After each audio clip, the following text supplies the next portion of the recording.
We are so pleased to welcome Carol Chiang, a leading AgeTech Innovations expert from the United States, to see some of the many and varied solutions that are already helping aging adults to improve their lives. Carol is an occupational therapist and founder of US-based Evolving Homes.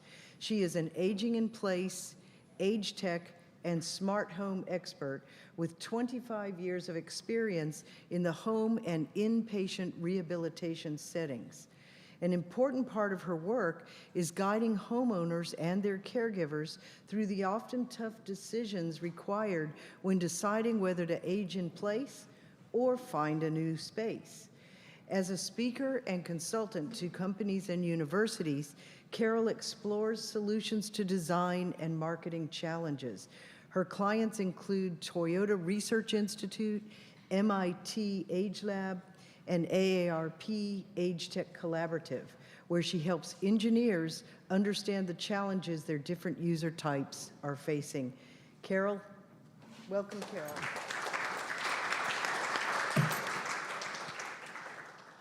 Hey, isn't this amazing? I mean, we've heard from so many different people today. It's great. So, we're going to get this better slide up there. Okay. So tonight, I want to talk to you about how smart home technology is going to support independent aging. So specifically, I really want to show you some innovative ideas coming out of startups from all over the world. But first, we have to talk about what are the skills required to age independently at home. So how many people here know what the job of living is? This is the only job you're going to have that you're never going to be able to quit. And occupational therapists are interested in this because it tells us how independent you are. So what do I mean by that? I want you to look around the room. Do you see any naked people? No, right? And that is because everybody in this room could get out of bed, use the bathroom, take a shower. You were probably able to brush your hair, brush your teeth, comb your hair, and get dressed. And probably, hold on a second. Can you scroll down a bit? So after that, you probably cooked and cleaned, you did laundry, you might have taken care of kids or pets. And those are just the jobs that you're doing to take care of you and your house. But what about the jobs that you do outside the house? That food didn't just magically appear in the fridge. You had to get yourself in the car, drive to the grocery store, know how much to pay, transfer all those heavy groceries in and out of the car, and then put them all away when you got home. What about how you have fun? What's the point of life if you don't have meaningful things to do and share it with? You probably don't even notice those physical and cognitive skills that it takes to go out to your favorite restaurant, to play poker with your friends, to volunteer at Rotary, or travel the world. So the job of living is doing all of these things that involve taking care of ourselves, our homes, and our mental health. And they're often the things that we've been able to do independently since we were kids. And most of us just take it for granted that we can do them all without help. But I want you to consider what happens when you age. Sarcopenia is age-related muscle loss. And research says that every year after 30, you're going to automatically lose half a pound of muscle and you're going to gain 2 pounds of fat. That is a lot of extra work you're going to have to do just to stay at the same functional level. And the kind of exercise that you do matters. So it's not enough for you to go for a leisurely stroll around the neighborhood. And if you don't add strength training to your workouts, you're going to lose 4 to 6 pounds every decade. That's up to 30% of your total muscle mass through your lifetime. So, is it reasonable to expect that normal aging could affect your ability to do the job of life? I think so. And to make things even more complicated, many older adults don't exercise as much as they should because they have joint pain from arthritis, or they have residual pain from an injury that never healed right. They might have pain from bad body mechanics or pain from stiffness from sitting too much during the day. So this pain, combined with decreasing strength, it makes it challenging for people to do their self-care jobs independently. But this is where AgeTech Solutions can fill this gap. So for a little background, I've been an occupational therapist for 25 years. Most of that time has been spent helping people function at their best in their own homes. And it's fascinating because people live so differently in their personal spaces. Unfortunately, many people are really unprepared for the costs associated with aging. So I get a lot of practice coming up with innovative solutions on a limited budget, with limited space, and with limited help. But it's not enough for us to just come up with how we're going to accomplish these tasks. The solutions we choose have to reflect individual preferences, and they have to align with your values if we want it to have a lasting impact. So I always say, there are no right or wrong answers, just pros and cons. Occupational therapists are also interested in helping people get back to doing their favorite activities. We focus on helping people thrive in their environments, not just survive. So if kayaking is your passion, but you're in a wheelchair full-time now, it's my job to use my OT brain to come up with ways to make that happen inside the parameters I've been given. So most people think of high-tech robots when they hear AgeTech. And while that can be true, it's not the entire picture. So I want you to look at this slide. Is that AgeTech? My answer, yes it is. Why? Because high-tech products are just evolutions of grassroots solutions that produce faster and more consistent results. Innovation starts with a family caregiver or a clinician trying to solve a problem using the limited resources they have available to them. So for me, this old kitchen sponge can be wrapped around a spoon handle, sealed with electrical tape to make it easier for a person who doesn't have the grip strength they used to. It's a wonderful low-tech solution, right?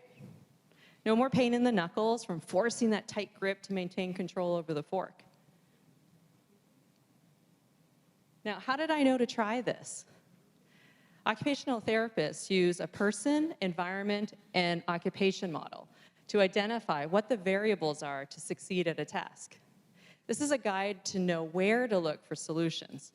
So in this case, I tried changing the person by working on strengthening the hand for several weeks, but they just had too much pain and it really wasn't helping. So what did I try next? I changed how we did the task, and it worked, right? But my simple solution has limits. Successful products have to work every time you use them. So my low-cost solution would be great for a week or so, but over time, that tape is going to get sticky, and the sponge is going to lose its shape. And because it's made from a sponge, the spoon has to be hand-washed by a caregiver 3 times a day. That is not realistic or sustainable. But it's okay. The prototype is proof that when we change the task, we found success. So it means we're on the right track. So you want to see a 2.0 version of my sponge? This is a foam tube that you can buy on Amazon. You cut it to size.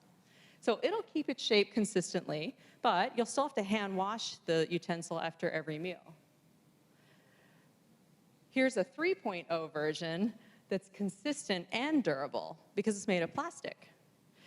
So when a product is continuously refined like this, other use cases emerge. So notice how this product added different size openings. So it can now fit toothbrushes and hairbrushes and pencils and pens. A 4.0 version combines the built-up handle with a bendable head. So now you can feed yourself without lifting your elbow. This is important for clients with rotator cuff tears, which is really much more common over the age of 65. And they end up having pain if they try to lift their arms up to feed themselves. So a 5.0 version offers all of the above, and it adds weight to the handle to decrease the tremors. Oh, can we put it up there? There it is. There's my tremor one. So what do I do if my patient's hand weakness is due to a degenerative neuromuscular disease like Parkinson's or multiple sclerosis or ALS? So in those clients, there will come a time when this task compensation, it's not going to be enough anymore. And at that point, we need to go back to our PEO model and consider whether there's a way to change the environment to give us continued success with independent aging. So this is an adjustable, oh, here we go.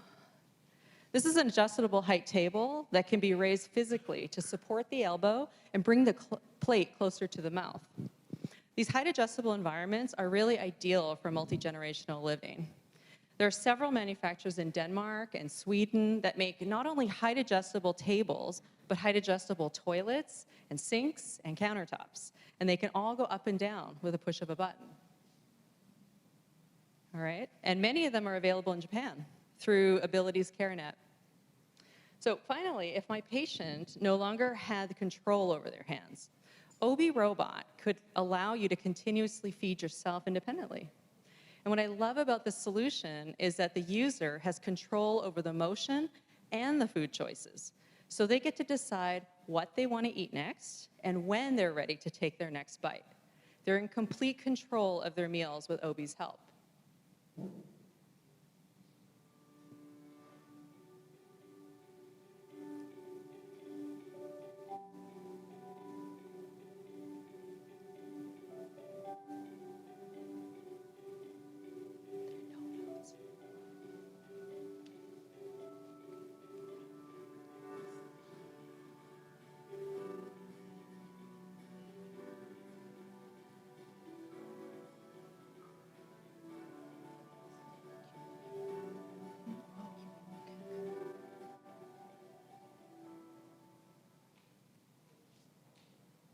So in home care situations, this eliminates the need for staff to hand feed someone 3 times a day.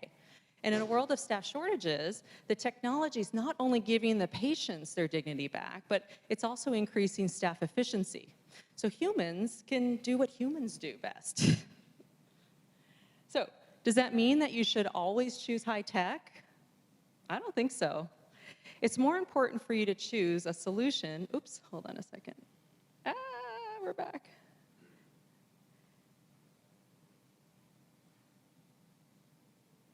Okay, can you go down from that one? Yeah. It's more important for you to choose a solution that's exactly right for the person using it. So consider the idea, if you had the physical strength to feed yourself, but you chose to have the robot feed you, over time, you're going to lose the ability to feed yourself on your own, and then you have to use OB to feed yourself. So to summarize, low-tech solutions, they're created out of necessity, and high-tech versions are created to withstand the test of time. And in many cases, that low-tech version might just be the better fit. So smart home technology has been a game changer for my spinal cord patients, just to control their environments with their voice.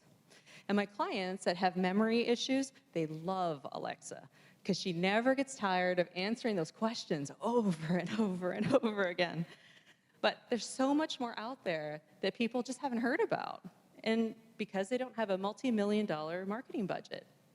So my goal tonight is to give you a little taste of how innovators around the world are doing their part in keeping active adults healthy and making the lives of caregivers easier. So let's start looking at some products that can offer some of these PEO model solutions. So the fight against age-related muscle loss is real. And in many cases, changing the person is just not enough to maintain independence. The independence chair looks like an office chair, and it has brakes, but it's also able to move a user up and down to reach upper shelves, but also to talk to somebody at eye level. This is my favorite solution when someone's having endurance issues or they're scared of falling, but they still need to be able to continue to do household chores. So it's so important to be able to get out of the house and interact with your community. The e-rollator by Camino Robotics is a powered mobility to help a user get up a hill or give them a little boost when someone's moving. They also have cameras by the feet, and in the future, they may be able to track just a step length like a predictor of falls, or send alerts if those feet cross midline. Oops. Oh my goodness, sorry you guys. So There we go. So scroll down a little bit. So a Mayo is this one right here is a power chair. Works just like a Segway, where you shift your weight forward and back. And the beauty of this is that you can manage any terrain that your family can. So the beach, mountain trails, and snow. Kitchen fires are one of the #1 sources of house fires, and it's the biggest reason for hospitalizations in older adults after falling. Here are 2 totally different ways to manage that risk. iGuard uses motion sensors, and it triggers a shutoff of the stove if the movement isn't detected when the stove is on. On Kitchen, it's a smart knob that has an app, and it'll tell you if the stove is on and can allow its caregiver to turn it on and off remotely. So while we're talking about cooking, I want to show you some examples of high-tech and low-tech solutions that can compensate for visual difficulties or memory problems. Cooking is also a great multi-generational activity, and these solutions can be used simultaneously to compensate for deficits and teach someone to cook. So color-coded chef has colors that are assigned to all the measurement spoons and cups. So you're not trying to guess what those little tiny stamped measurements are. All their recipes are pictographs, and they have simple directions, like mix 2 red spoons of baking soda. Cooksy has a camera that's focused on the cooking area and a thermal laser that's pointed at the food. And there's an app that provides cooking instructions. You get them both visually and verbally. So an example, when someone's making a beautiful steak for the first time, it's going to say, in 15 seconds, you need to turn the steak for an internal temperature of 165. So I love smart home technology, but the headaches of glitchy apps and Wi-Fi problems really can be a deal breaker for caregivers. They just cannot be 24/7 tech support. Dose Health is a smart medication dispenser, and it's using cellular service rather than Wi-Fi to send alerts to caregivers that the meds have been dispensed. And this device is small enough to be portable, so my clients that have Parkinson's can have a life, and they can leave home without needing to worry that they won't get their meds on time and they won't be able to move. Lotus Ring is a different way to think about smart home technology. That's an easy retrofit and a user experience where you put the faceplate, attaches directly onto the electrical outlet, and a ring allows you to turn it on and off. So what are the other things that you need for independent aging? Carter's identified 5 categories of needs from their 2021 white paper that can help you visualize this a little easier. So as a person progresses through life, there will be many times when they find themselves needing rehab. I spent many years working at Brooks Rehab, which is one of the most innovative inpatient rehab hospitals in the US. And robotics was one of the primary ways we rehab stroke patients even 20 years ago. Brooks Rehab is the only facility in the US where spinal cord injuries can use the HAL exoskeleton technology made by Cyberdyne in Japan. I've seen incredible transformations in spinal cords and strokes. They would have no motion without it. Cyberdyne doesn't have a home version yet, but another robotics device used at Brooks just came out with a home version of theirs. So Rebless is made by H Robotics, and that one is small enough to be used in home care. So the gold standard for stroke rehab is 24/7 therapy. You have to retrain the neural pathways in the brain as soon as possible. But unfortunately, as soon as a patient goes home, they're lucky to get an hour of therapy 3 times a week. Rebless gives you the tools to decide how much therapy you want. And this is especially important because research shows that people can continue to have improvements up to 7 years post-stroke. So this is basically a motorized T-cart. But what's interesting is its ability to connect with smart home technology, and you can set up these little bus stops where users can send the cart to these pre-programmed locations. So it can help with transporting those heavy objects like groceries in and out of the car and provide a second set of hands if you're transporting lunch to the table or if you have a temporary need like in a knee replacement. One fascinating part is the ability to send it to the fridge, open the door, slide out the tray onto the surface, and deliver it to the user. So think about if a caregiver worked full-time and left a sandwich and meds to be taken at noon. So many people just don't take action until they have their first fall, which is so unfortunate because your chances of having another one are 50% the second you have your first one. And a lot of times people develop a fear of falling through that first one, and then that causes them to fall more because they're taking really timid steps and sitting more. Zebrio is a scale, and it measures and gives you a balance score every day. And this data, it lets the client know that you might be a little less steady today, and the program will recommend some exercises to help. Viconic manufactures the cushioning for the headers of cars and military Humvees. They were contracted by the NFL to put their technology under the AstroTurf and for their athletes to decrease injuries. And now they've taken this idea and put it into the home to prevent injuries from falls. Toy labs, this is one of the most common causes of falls in older adults is urinary tract infections. And these UTIs are so difficult to get rid of, so it's really important to prevent them from happening in the first place. So TrueLoo is passively monitoring urine and feces every time a user goes to the bathroom. And it can alert the care team if it detects signs of dehydration that can lead to UTI. So they've even been able to identify potential signs of cancer just based on the feces. So many older adults give up their preferred bathing choice because they have trouble getting in and out of the tub. And this can be a significant issue if warm baths is their solution to restless leg syndrome in the middle of the night. So transferring into a walk-in tub requires a step up. But a cysto is like getting into a car where you sit on the edge and you pivot in and then you pull the door up. This style is also better for a caregiver's back because the bathing of the client happens in the ideal workspace, which is between the shoulders and the knees. This product's also a game changer for taking care of dementia patients because bathing is one of the most difficult struggles for caregivers because clients dislike that water hitting them in the shower, so they'll resist when somebody's trying to bathe them. So this gives those caregivers another option that's less physically intense for the caregiver, and it maximizes the calming effect for warm baths to manage the behavioral effects of dementia.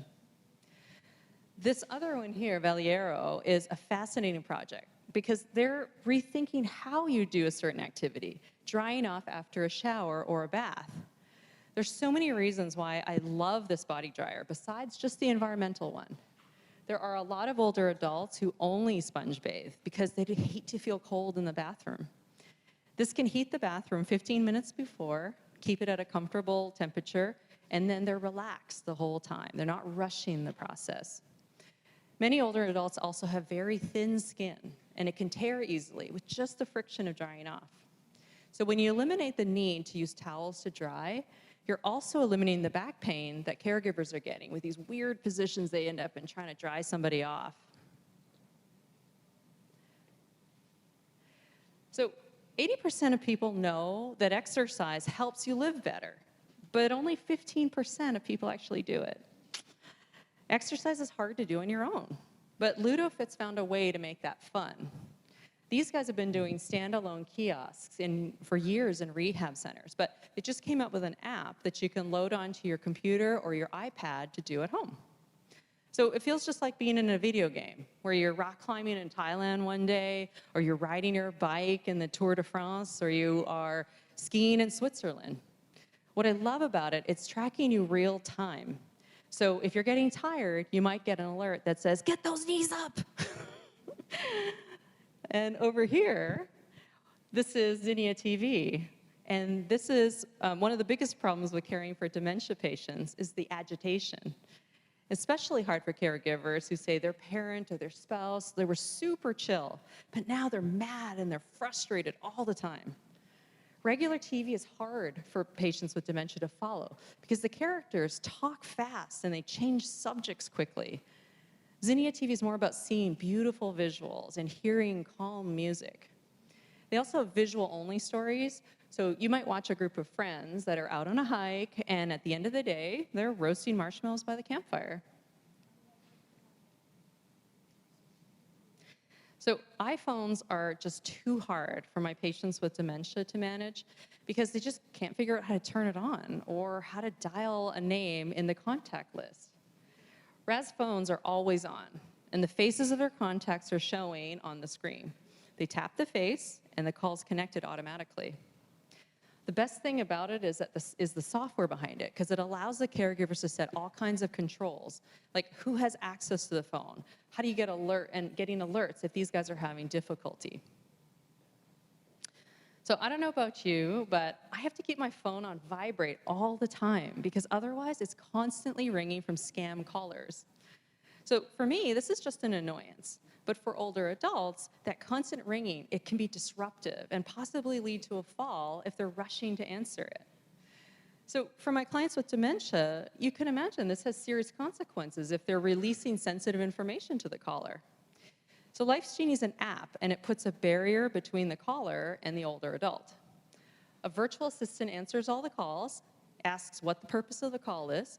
The assistant takes a message, and you get an alert on your phone, and it says, "Hi, John from Donovan Heating and Air was just calling to confirm your appointment for tomorrow."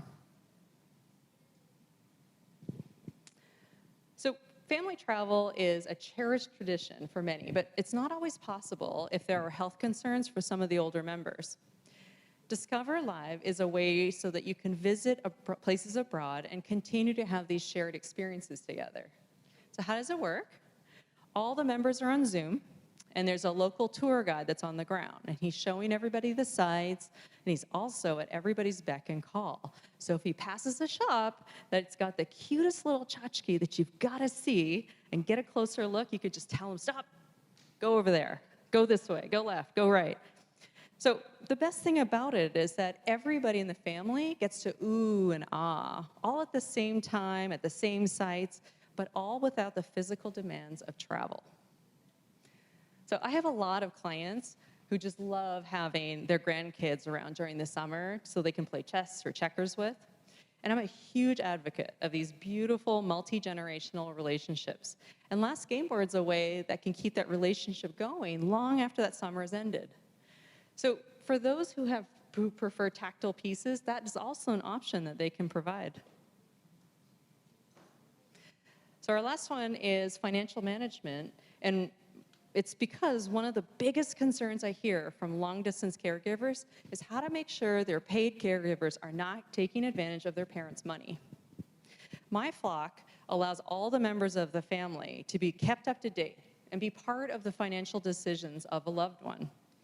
You can set up alerts to track card usage and set limits on spending for each card. So maybe the paid caregivers have a card that has a finite amount of money per week on groceries. If the concern is the client that's overspending, you can get real-time alerts if they use their card to buy something. So you can take immediate action instead of finding out when the credit card bill comes at the end of the month. So as much as I wish it were true, a good idea, it's just not enough to get a product out in the world. You need investors to fund it. You need subject matter experts to spark innovation. You need test beds to trial it. You need user communities to help you refine it. So I really think that AgeTech ecosystems are the key to innovation. Nobody makes it to the top by themselves. I guarantee you behind every successful product, there's a Formula One style pit crew supporting it. And the ecosystems I'm involved with are already seeing significant results from their efforts. AARP AgeTech Collaborative is only 2 years old. It has 340 companies in its ecosystem, and with more and more companies joining every single day. MIT AgeLab has multiple ongoing research studies. They're trying to find out how people perceive social robots and how people expect their smart home technology to be delivered. Healthy Home Lab involves their local community and partners with University of Pittsburgh to work on region-specific aging-in-place solutions. There are ecosystems like these operating all over the world with the common goal, accelerating innovation, scaling as quickly as possible so more people can benefit. The problem is that people just don't know they exist. So I encourage you to research some of these ecosystems you've heard tonight. Reach out to them. Is there something that you can learn from them? Is it an ecosystem that can work in your home country? Is there a way to collaborate and share the great innovations that they're developing? So I want to finish my talk today by telling you a little story. So I live in a beach community called Atlantic Beach, which is outside of Jacksonville, Florida. And summer is sea turtle nesting season. So my favorite thing to do is to wake up early and look for turtle tracks. If I see them, it means a nest might have been made overnight. And it's really interesting because you can tell what kind of turtle and how big it was just by looking at the tracks. Now, sea turtles and startups, they have a lot in common. No one is a pro from the beginning. This is what we call a false crawl. So this means that she had an elaborate plan, but she got there and she decided the conditions were not right. Or it's her first nest and she got scared. Sometimes an inexperienced turtle will lay her eggs too close to the water. And it's dangerous because the high surf can erode the nest. This is when you have to call in the experts to decide if the nest needs to be moved to higher ground. Now, it's rare to see a nest hatching during the day, but a few years ago, I got lucky and I got to see one. And it's just like watching a product launch. It starts with this little shake of sand, just once every few minutes. And then it gets a little more insistent. And then suddenly you get this eruption of 150 baby turtles, and they're all running as fast as they can to the ocean before a seagull makes them dinner. Now, these baby turtles swim as fast as they can for 24 to 48 straight hours. They're trying to get to deeper water for safety. They form little groups, and they're looking for sargassum weeds in the ocean where they can rest and they can hide from predators. So these little groups, they combine, and they make bigger groups. And then the bigger turtles will look out for the tired little ones, and they'll stay with them until they're ready to start swimming again. A turtle has to survive 20 to 30 years before it can return back to the beach where it was born, so to lay the next generation. In Florida, only 1 out of 1,000 of those baby turtles will survive to maturity. And according to TechCrunch, only 1 in 100 products are going to be successful. Those are some really tough odds. But you know what? Every product I talked about today has beaten those odds. And they're currently out in the world, and they're making our communities happier and healthier. And all because they had mentors that believed in them and access to resources that kept them alive. So to me, this is proof that when we work together and we share our knowledge, we all win. Thank you.